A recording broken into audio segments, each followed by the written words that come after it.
All right, so we're going to read through this chapter in Spanish and we'll recap what we read through in English. Capítulo 7.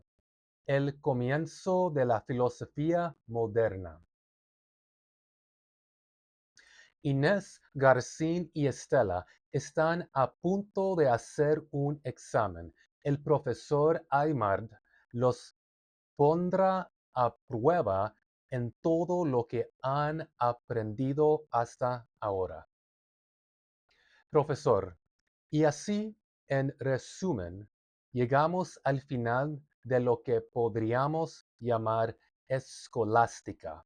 Vimos cómo los antiguos griegos comenzaron a hacer preguntas sobre el mundo que los rodeaba y desarrollaron teorías sobre la naturaleza de las cosas que no se basaban en los dioses o la mitología.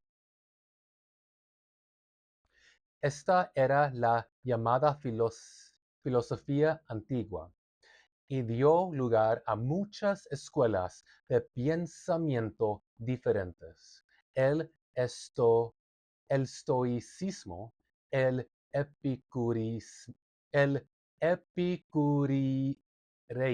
el epicureísmo, entre otras. Luego vimos cómo la filosofía se convirtió en una herramienta para la teología y cómo durante cientos de años las dos eran casi indistinguibles. Esto era la escolástica. La iglesia tenía la última palabra en materia de filosofía, pero durante esta época se redescubrió a Aristóteles y surgieron muchos de los argumentos clásicos a favor de la existencia de Dios. No debemos olvidar que fue la Iglesia junto con los eruditos islámicos la que conservó muchos de los textos del mundo antiguo que hoy conocemos. Eso es fundamental. Luego comienza una nueva era, la era de la filosofía moderna. Pero antes de empezar con el próximo tema, tendremos un examen de todo lo que aprendimos hasta ahora. El examen será un repaso general de estos dos periodos, antiguo y escolástico. No os preocupéis, no será un examen muy largo. Buenas tardes a todos. Inés, Garcín y Estela salen a la clase y pasean juntos por París. Garcín, Garcín, ¿por qué tenemos que hacer un examen ahora? Todo lo que aprendimos son ideas pasadas, de moda. Sigo sin ver por qué es relevante. Inés, hemos aprendido mucho, Garcín. Aprendimos sobre los primeros griegos y sus ideas sobre el mundo, sobre Sócrates, Platón y Aristóteles, y cuánto les debemos incluso ahora. Aprendimos sobre el cristianismo y sobre cómo la filosofía y la teología se unieron y se conservaron durante el periodo medieval, así como sobre las antiguas escuelas de los cínicos, escépticos, epicureos y estoicos. La verdad es que es bastante. Garcín, pero es todo lo mismo. Me parece que hay dos maneras de verlo. Primero los griegos y luego el cristianismo. No veo ningún desarrollo y seguimos haciendo las mismas preguntas. ¿Cuándo llegan las respuestas? Estela, ¿no has escuchado nada hoy? Hemos llegado al principio de la filosofía moderna. Hasta ahora hemos recorrido la escolástica, iglesia, la iglesia conservó gran parte de Aristóteles y Platón, pero apenas cuestionó a Aquino y los otros filósofos escolásticos. Hicieron de la teología una ciencia, una que no necesitaba ser cuestionada, y la filosofía se convirtió en una herramienta para eso. Inés, pero hacia el final de esa época llegó un momento radical. Algunos pensadores sugirieron que él intentó de justificar las creencias religiosas a través de la filosofía había fracasado. Ese fue un gran cambio. No podemos subestimar cómo su perspectiva marcó la diferencia en la dirección que tomaría la filosofía. Garcín. Entonces, ¿la ciencia se volvió importante? Estela, Siem- siempre quieres que la ciencia sea importante, García. Lo que era más importante era el espíritu de la época. Las cosas no cambiaron de la noche a la mañana, sino gradualmente. Algunos cuestionaron las ideas que presentó Aquino y otros pensaron que aplicar la filosofía a la doctrina cristiana era un fracaso. Había un hombre llamado Guillermo de Akram, Acam, Acam, que afirmó que no deberíamos multiplicar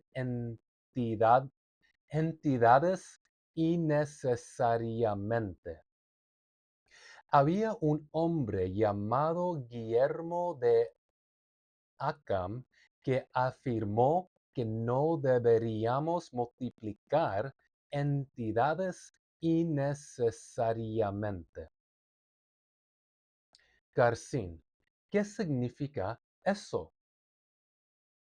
Estela, significa que no compliquemos demasiado las cosas. Si escuchas los golpes de unas pezuñas trotando, piensa en caballos, no en cebras. La explicación más simple suele ser la correcta. En un mundo donde Dios era la causa de todo, pensar así era muy diferente a la mañana en que la mayoría de la gente pensaba. La ciencia fue vista con recelo. Piensa en Galileo. Galileo fue juzgado por afirmar que la Tierra giraba alrededor del Sol y no estaba en el centro del universo. No fue la ciencia lo que causó el cambio, sino la reforma. Inés, pero la reforma era cristiana. La iglesia se dividió entre católicos y protestantes. Pero ¿qué afectaría eso a la filosofía?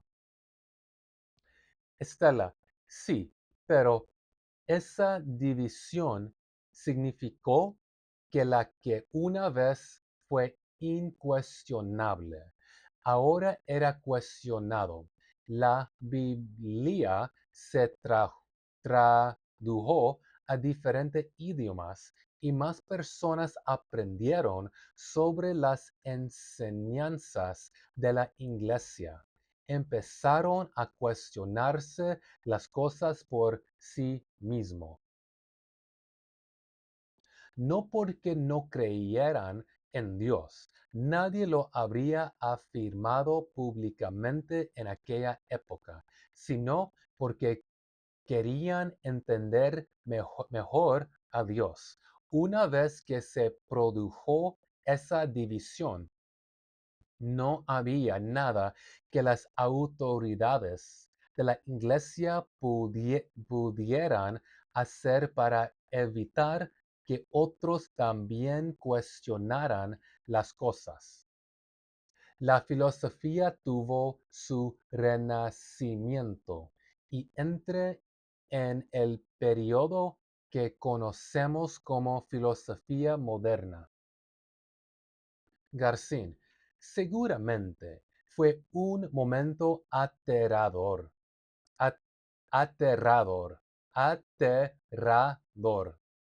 Seguramente fue un momento aterrador.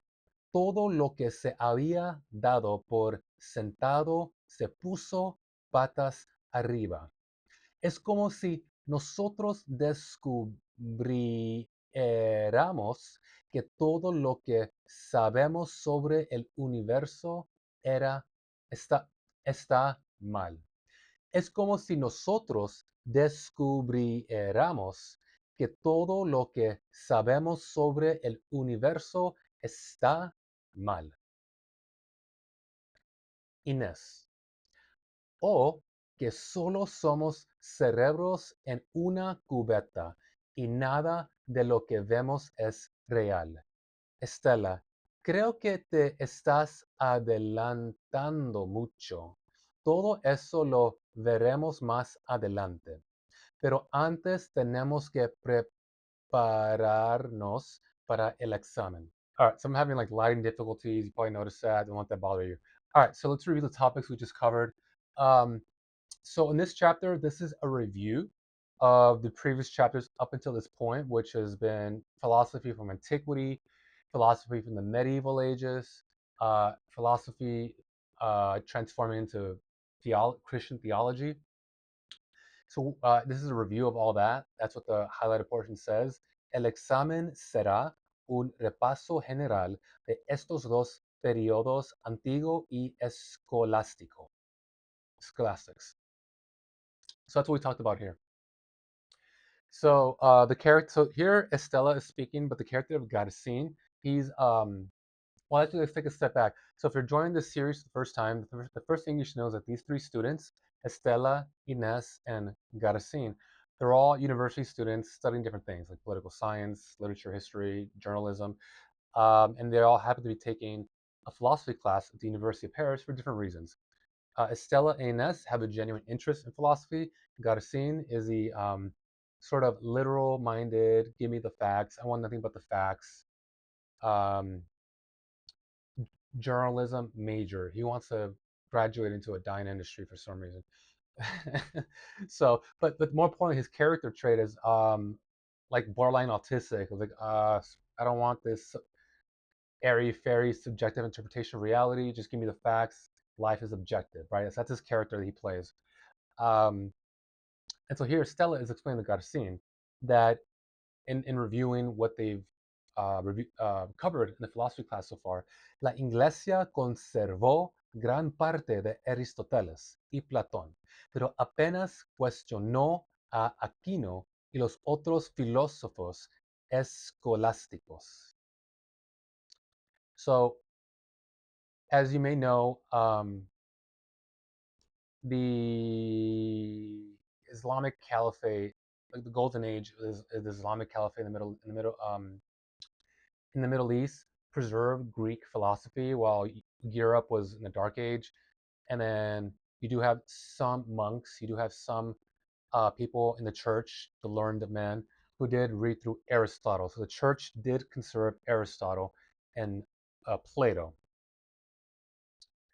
Um, so that's what she's talking about here. Now this bit here, if you're at all interested in philosophy, I think this is Occam's. Like Occam from he gave us like the one thing I know about Occam is Occam razor, which is a heuristic. It's like a very like if we were in a math or physics classroom, you might say it's like a simple linear approximation to a complex question, right? I mean a complex equation. So Occam's razor is kind of the keep it simple stupid principle. When you have two different competing explanations for some confusing, um, unexplained empirical event, you go typically the simpler explanation is the correct one. You know those UFOs, those UAEs, what are they called these days? Um, is that extraterrestrials with anti-gravity propulsion systems that for some reason, despite our 4K, 6K, 8K cameras, despite the 4K cameras we have in our pockets, I think Neil deGrasse Tyson made this point.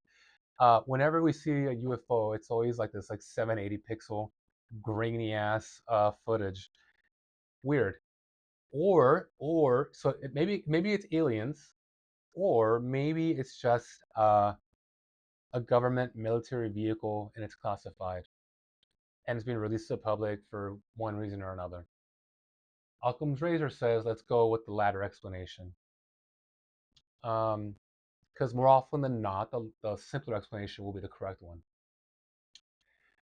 So this chapter is about reviewing the material they covered thus far. Here Inés makes a little bit of a foreshadowing comment. She says, "O que solo somos cerebros en una cubeta y nada de lo que vemos es real."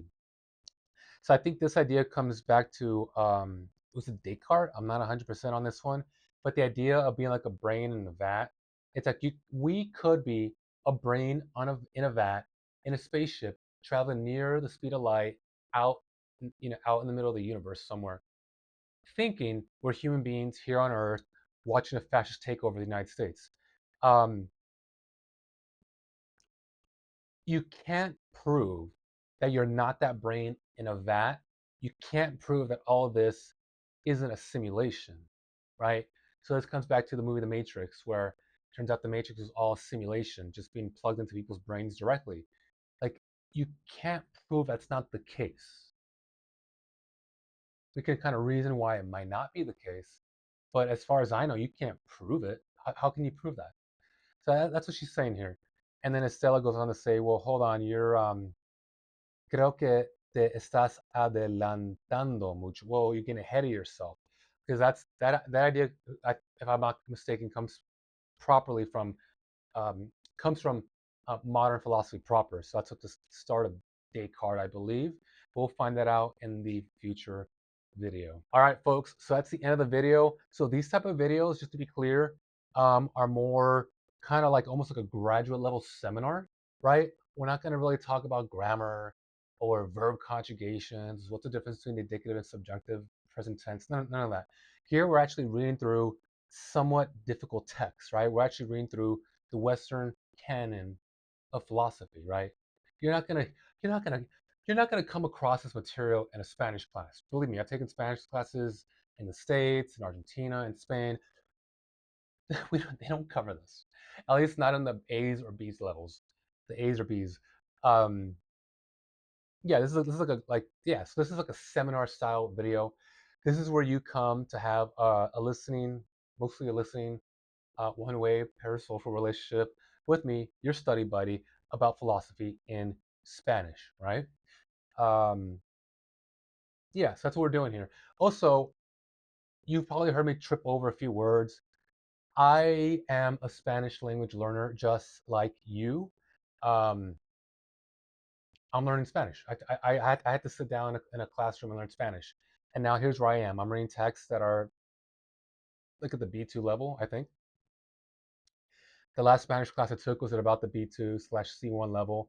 So think of me as a study buddy. That's only just a few steps ahead of you. I'm still very much a student, but I've gone far enough in my journey where I feel like there's some things I can teach. I do have some videos on grammar. I'll be releasing some videos on verb conjugation soon for like the A levels. Um, but yeah, so I'm trying to figure out what I can do that's useful to people that you're not gonna find in a classroom because you can just take a class, you know.